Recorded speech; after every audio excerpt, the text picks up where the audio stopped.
بسم اللہ الرحمن الرحیم۔ اسلام سے پہلے عربوں میں لڑائیوں کا ایک طویل سلسلہ جاری تھا۔ انہی لڑائیوں میں سے ایک مشہور لڑائی جنگ فجار کے نام سے مشہور ہے۔ عرب کے لوگ ذوالقعدہ، ذوالحجہ، محرم اور رجب ان 4 مہینوں کا بے حد احترام کرتے تھے اور ان مہینوں میں لڑائی کرنے کو گناہ جانتے تھے، جہاں تک کہ عام طور پر ان مہینوں میں لوگ تلواروں کو میان میں رکھ دیتے تھے اور نیزوں کی برچیاں اتار لیتے تھے، مگر اس کے باوجود کبھی کبھی کچھ ایسے ہنگامی حالات درپیش ہو گئے کہ مجبوراً ان مہینوں میں بھی لڑائی کرنی پڑتی، تو ان لڑائیوں کو اہل عرب حروب فجار یعنی گناہ کی لڑائیاں کہتے تھے۔ سب سے آخری جنگ فجار جو قریش اور کیس کے قبیلوں کے درمیان ہوئی، اس وقت حضور صلی اللہ تعالی علیہ وسلم کی عمر شریف 20 برس کی تھی۔ چونکہ قریش اس جنگ میں حق پر تھے، قریشی لوگ جو قریش تھے، اہل قریش کے وہ لوگ حق پر تھے، اس لیے ابو طالب وغیرہ چچاؤں کے ساتھ آپ صلی اللہ تعالی وسلم نے بھی اس جنگ میں شرکت فرمائی، مگر کسی پر ہتھیار نہیں اٹھایا، صرف اتنا ہی کیا کہ اپنے چچا کو تیر اٹھا کر دیتے رہے، اور اس لڑائی میں پہلے قیس پھر قریش غالب آئے اور آخرکار صلح پر اس لڑائی کا خاتمہ ہو گیا۔ روز روز کی لڑائیوں سے عرب کے سینکڑوں گھرانے برباد ہوئے، ہر طرف بدامنی اور آئے دن کی لوٹ مار سے ملک کا امن و امان غارت ہو چکا تھا۔ کوئی شخص اپنی جان و مال کو محفوظ نہیں سمجھتا تھا، نہ دن کو چین نہ رات کو آرام۔ اس وحشت ناک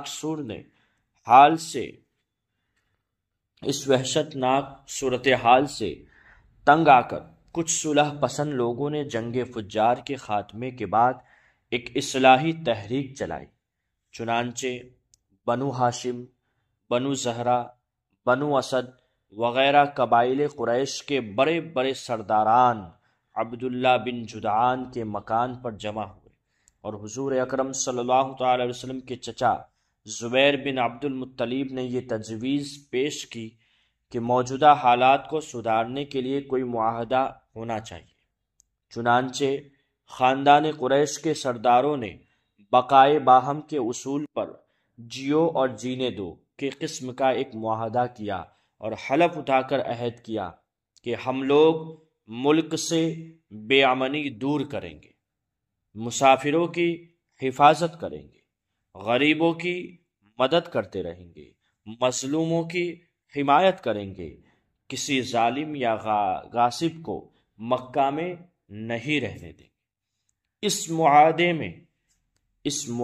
میں حضور اقدس صلی اللہ تعالی علیہ وسلم بھی شریک ہوئے، اور آپ کو یہ معاہدہ اس قدر عزیز تھا کہ اعلان نبوت کے بعد آپ فرمایا کرتے تھے کہ اس معاہدے سے مجھے اتنی خوشی ہوئی کہ اگر اس معاہدے کے بدلے میں کوئی مجھے سرخ رنگ کے اونٹ بھی دیتا تو مجھے اتنی خوشی نہیں ہوتی، اور اسلام میں بھی اگر کوئی مظلوم یا آل حلفول فضول کہہ کر مجھے مدد کے لیے پکارے تو میں اس کی مدد کے لیے تیار ہوں۔ اس تاریخی معاہدے کو حلف الفضول اس لیے کہتے ہیں کہ قریش کے اس معاہدے سے بہت پہلے مکہ قبیلہ جرہم کے سرداروں کے درمیان بھی بالکل ایسا ہی ایک معاہدہ ہوا تھا، اور چونکہ قبیلہ جرہم کے وہ لوگ جو معاہدے کے محرک تھے، ان سب لوگوں کا نام فضل رکھ دیا گیا، یعنی ان چند آدمیوں کا معاہدہ جن کے نام فضل تھے یا فضل تھے جو بھی۔ جب آپ صلی اللہ تعالی علیہ وسلم کی عمر شریف تقریباً 25 سال کی ہوئی تو آپ کی امانت و صداقت کا چرچا دور دور تک پہنچ چکا تھا۔ حضرت خدیجہ رضی اللہ تعالی عنہا مکہ کی ایک بہت بڑی مالدار عورت تھی۔ ان کے شوہر کا انتقال ہو چکا تھا۔ ان کو ضرورت تھی کہ کوئی امانت دار آدمی مل جائے تو اس کے ساتھ اپنی تجارت کا مال و سامان ملک شام بھیجے۔ چنانچہ ان کی نظر انتخاب نے اس کام کے لیے حضور اکرم صلی اللہ تعالی علیہ وسلم کو منتخب کیا اور کہلا بھیجا کہ آپ میرا مال تجارت لے کر ملک شام جائے، جو معاوضہ میں دوسروں کو دیتی ہوں آپ کی امانت و دیانتداری کی بنا پر میں آپ کو دگنا دوں گی۔ حضور اکرم صلی اللہ تعالی علیہ وسلم نے ان کی درخواست منظور فرما لی اور تجارت کا مال و سامان لے کر ملک شام کو روانہ ہو گئے۔ اس سفر میں حضرت خدیجہ رضی اللہ تعالی عنہا نے اپنے معتمد غلام میسرہ کو بھی آپ کے ساتھ روانہ کر دیا تاکہ وہ آپ کی خدمت کرتا رہے۔ جب آپ ملک شام کے مشہور شہر بصرہ کے بازار میں پہنچے تو وہاں نستورہ راہب کی خانقاہ کے قریب میں ٹھہرے۔ نستورہ میسرہ کو بہت پہلے سے جانتا پہچانتا تھا۔ حضور صلی اللہ تعالی علیہ وسلم کی صورت دیکھتے ہی نستورہ میسرہ کے پاس آیا اور دریافت کیا کہ اے میسرہ، یہ کون شخص ہے جو اس درخت کے نیچے اتر پڑے ہیں؟ میسرہ نے جواب دیا کہ یہ مکہ کے رہنے والے ہیں اور خاندان بنو ہاشم کے چشم و چراغ ہے۔ ان کا نام نامی محمد صلی اللہ تعالی علیہ وسلم اور لقب امین ہے۔ نستورہ نے کہا کہ سوائے نبی کے اس درخت کے نیچے آج تک کبھی کوئی نہیں اترا، اس لیے مجھے یقین کامل ہے کہ نبی آخر الزماں یہی ہے، کیونکہ آخری نبی کی تمام نشانیاں جو میں نے توریت و انجیل میں پڑھی وہ سب میں ان میں دیکھ رہا۔ کاش میں اس وقت زندہ رہتا جب یہ اپنی نبوت کا اعلان کریں گے تو میں ان کی بھرپور مدد کرتا اور پوری جان نثاری کے ساتھ ان کی خدمت گزاری میں اپنی تمام عمر گزار دیتا۔ اے میسرہ، میں تم کو نصیحت اور وصیت کرتا ہوں کہ خبردار ایک لمحے کے لیے تم ان سے جدا نہ ہونا اور انتہائی خلوص و عقیدت کے ساتھ ان کی خدمت کرتے رہنا، کیونکہ اللہ تبارک و تعالی نے ان کو خاتم النبیین ہونے کا شرف عطا فرمایا۔ حضور اکرم صلی اللہ تعالی علیہ وسلم بصرہ کے بازار میں بہت جلد تجارت کا مال فروخت کر کے مکہ مکرمہ واپس آ گئے۔ واپسی میں جب آپ کا قافلہ شہر مکہ میں داخل ہونے لگا تو حضرت بی بی خدیجہ رضی اللہ تعالی عنہا ایک بالا خانہ پر بیٹھی ہوئی قافلے کی آمد کا منظر دیکھ رہی تھی۔ جب ان کی نظر حضور اکرم صلی اللہ تعالی علیہ وسلم پر پڑی تو انہیں ایسا نظر آیا کہ دو فرشتے آپ کے سر پر دھوپ سے سایہ کیے ہوئے۔ حضرت خدیجہ رضی اللہ تعالی عنہا کا ان کے قلب پر اس نورانی منظر کا ایک خاص اثر ہوا اور وہ فرط عقیدت سے انتہائی والہانہ محبت کے ساتھ یہ حسین جلوہ دیکھتی رہی۔ پھر اپنے غلام میسرہ سے انہوں نے کئی دن کے بعد اس کا ذکر کیا تو میسرہ نے بتایا کہ میں تو پورے سفر میں یہی منظر دیکھتا رہا ہوں اور اس کے علاوہ میں نے بہت سی عجیب و غریب باتوں کا مشاہدہ کیا ہے۔ پھر میسرہ نے نستورہ راہب کی گفتگو اور اس کی عقیدت و محبت کا تذکرہ بھی کیا۔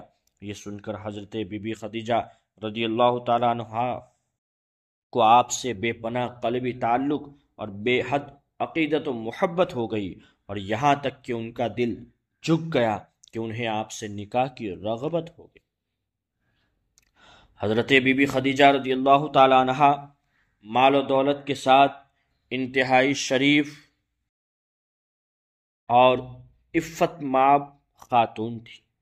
اہل مکہ ان کی پاک دامنی اور پارسائی کی وجہ سے ان کو طاہرہ کہا کرتے تھے۔ ان کی عمر 40 سال کی ہو چکی تھی۔ پہلے ان کا نکاح ابو حالہ بن جراح تمیمی سے ہوا تھا اور ان سے 2 لڑکے ہند بن ابو حالہ اور حالہ بن ابو حالہ پیدا ہو چکے تھے۔ پھر ابو حالہ کے انتقال کے بعد حضرت خدیجہ رضی اللہ تعالی عنہا نے دوسرا نکاح عتق بن عابد مخزومی سے کیا۔ ان سے بھی 2 اولاد ہوئی، ایک لڑکا عبداللہ بن عتیق اور ایک لڑکی ہند بنت عتیق۔ حضرت خدیجہ کے دوسرے شوہر عتیق کا بھی انتقال ہو چکا تھا۔ بڑے بڑے سرداران قریش ان کے ساتھ عقد نکاح کے خواہش مند تھے، لیکن انہوں نے سب کے پیغاموں کو ٹھکرا دیا، مگر حضور صلی اللہ تعالی وسلم کے پیغمبرانہ اخلاق و عادات کو دیکھ کر اور آپ کے حیرت انگیز حالات کو سن کر یہاں تک کہ ان کا دل آپ کی طرف مائل ہو گیا کہ خود بخود ان کے قلب میں آپ سے نکاح کی رغبت پیدا ہو۔ کہاں تو بڑے بڑے مالداروں اور شہر مکہ کے سرداروں کے پیغاموں کو رد کر چکی تھی اور یہ طے کر چکی تھی کہ اب 40 برس کی عمر میں تیسرا نکاح نہیں کروں گی، اور کہاں خود ہی حضور صلی اللہ علیہ وسلم کی پھوپھی حضرت صفیہ کو بلایا جو ان کے بھائی عوام بن خویلد کی بیوی تھی۔ ان سے آپ صلی اللہ تعالی وسلم کے کچھ ذاتی حالات کے بارے میں مزید معلومات حاصل کی۔ پھر نفیسہ بنت امیہ کے ذریعے خود ہی حضور صلی اللہ علیہ وسلم کے پاس نکاح کا پیغام بھیجا۔ مشہور امام سیرت محبت بن اسحاق نے اپنی کتاب میں تحریر فرمایا ہے کہ اس رشتے کو پسند کرنے کی جو وجہ حضرت خدیجہ رضی اللہ تعالی عنہا نے خود حضور اکرم صلی اللہ تعالی علیہ وسلم سے بیان کی، وہ خود ان کے الفاظ میں اس طرح ہے کہ انی قد رغبت فقہ لہر خلقی کا وصدق حسدی کا، یعنی میں نے آپ کے اچھے اخلاق اور آپ کی سچائی کی وجہ سے آپ کو پسند فرمایا ہے، وصدقی حدیثی کا، اور آپ کی سچائی کی وجہ سے اور آپ کی سچائی کو پسند کیا ہے میں نے۔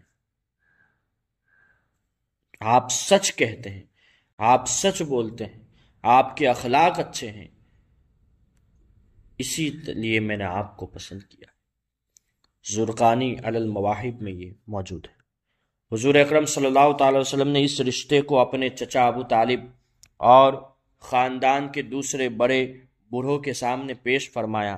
بھلا حضرت خدیجہ رضی اللہ تعالیٰ عنہا جیسی پاک دامن، شریف، عقل مند اور مالدار عورت سے شادی کرنے کو کون نہ کہتا۔ سارے خاندان والوں نے نہایت خوشی کے ساتھ اس رشتے کو منظور کر لیا اور نکاح کی تاریخ مقرر ہوئی، اور حضور اکرم صلی اللہ تعالی علیہ وسلم حضرت حمزہ رضی اللہ تعالیٰ عنہ اور ابو طالب وغیرہ اپنے چچاؤں اور خاندان کے دوسرے افراد اور شرفائے بنی ہاشم و سرداران مضر کو اپنی بارات میں لے کر حضرت بی بی خدیجہ رضی اللہ تعالیٰ عنہ کے مکان پر تشریف لے گئے اور نکاح ہوا۔ اس نکاح کے وقت ابو طالب نے نہایت ہی فصیح و بلیغ خطبہ پڑھا۔ اس خطبے سے بہت اچھی طرح اس بات کا اندازہ ہو جاتا ہے کہ اعلان نبوت سے پہلے آپ کے خاندانی بڑے بوڑھوں کا آپ کے متعلق کیسا خیال تھا اور آپ کے اخلاق و عادات نے ان لوگوں پر کیسا اثر ڈالا تھا۔ ابو طالب کے اس خطبے کا ترجمہ یہ ہے کہ تمام تعریفیں اس خدا کے لیے ہیں جس نے ہم لوگوں کو حضرت ابراہیم علیہ السلام کی نسل اور حضرت اسماعیل علیہ السلام کی اولاد میں بنایا، اور ہم کو معاد اور مضر کے خاندان میں پیدا فرمایا، اور اپنے گھر یعنی کعبہ کا نگہبان اور اپنے حرم کا منتظم بنایا، اور ہم کو علم و حکمت والا گھر اور امن والا حرم عطا فرمایا، اور ہم کو لوگوں پر حاکم بنایا۔ یہ میرے بھائی کا فرزند محمد بن عبداللہ ہے۔ یہ ایک ایسا جوان ہے کہ قریش کے جس شخص کا بھی اس کے ساتھ موازنہ کیا جائے یہ اس سے ہر شان میں بڑا ہوا ہی رہے گا۔ ہاں، مال اس کے پاس کم ہے، لیکن مال تو ایک ڈھلتی ہوئی چھاؤں اور عدل بدل ہونے والی چیز ہے۔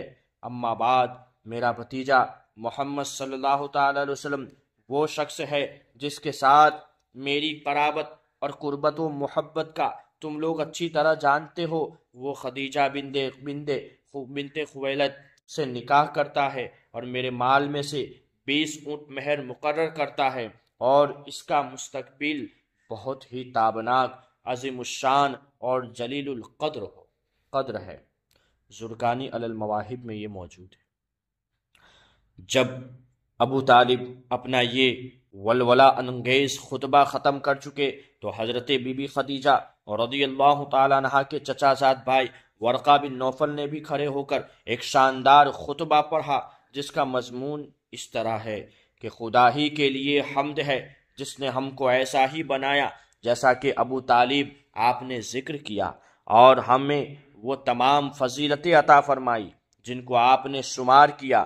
بلا شبہ ہم لوگ عرب کے پیشوا اور سردار ہے، اور آپ لوگ بھی تمام فضائل کے اہل ہے۔ کوئی قبیلہ آپ لوگوں کے فضائل کا انکار نہیں کر سکتا، اور کوئی شخص آپ لوگوں کے فخر و شرف کو رد نہیں کر سکتا، اور بے شک ہم لوگوں نے نہایت رغبت کے ساتھ آپ لوگوں کے ساتھ ملنے اور رشتے میں شامل ہونے کو پسند کیا۔ لہذا اے قریش، تم گواہ رہو کہ خدیجہ بنت خویلد کو میں نے محمد بن عبداللہ صلی اللہ تعالی علیہ وسلم کی زوجیت میں دیا 400 مسکال مہر کے بدلے۔ غرض حضرت بی بی خدیجہ رضی اللہ تعالی عنہا کے ساتھ حضور اکرم صلی اللہ تعالی علیہ وسلم کا نکاح ہو گیا، اور حضور محبوب خدا رحمت عالم نور مجسم محسن اعظم صلی اللہ تعالی وسلم کا خانہ معاشیت ازدواجی زندگی کے ساتھ آباد ہو گیا۔ حضرت بی بی خدیجہ رضی اللہ تعالی عنہا تقریباً 25 برس تک حضور اکرم صلی اللہ تعالی علیہ وسلم کی خدمت میں رہی، اور ان کی زندگی میں حضور صلی اللہ تعالی وسلم نے کوئی بھی دوسرا نکاح نہیں فرمایا، اور حضور صلی اللہ تعالی علیہ وسلم ایک فرزند حضرت ابراہیم کے سوا باقی آپ کی تمام اولاد حضرت بی بی خدیجہ رضی اللہ تعالی عنہا ہی کے بطن سے پیدا، جن کا تفصیلی بیان انشاءاللہ موقع ملا تو پیش کریں گے۔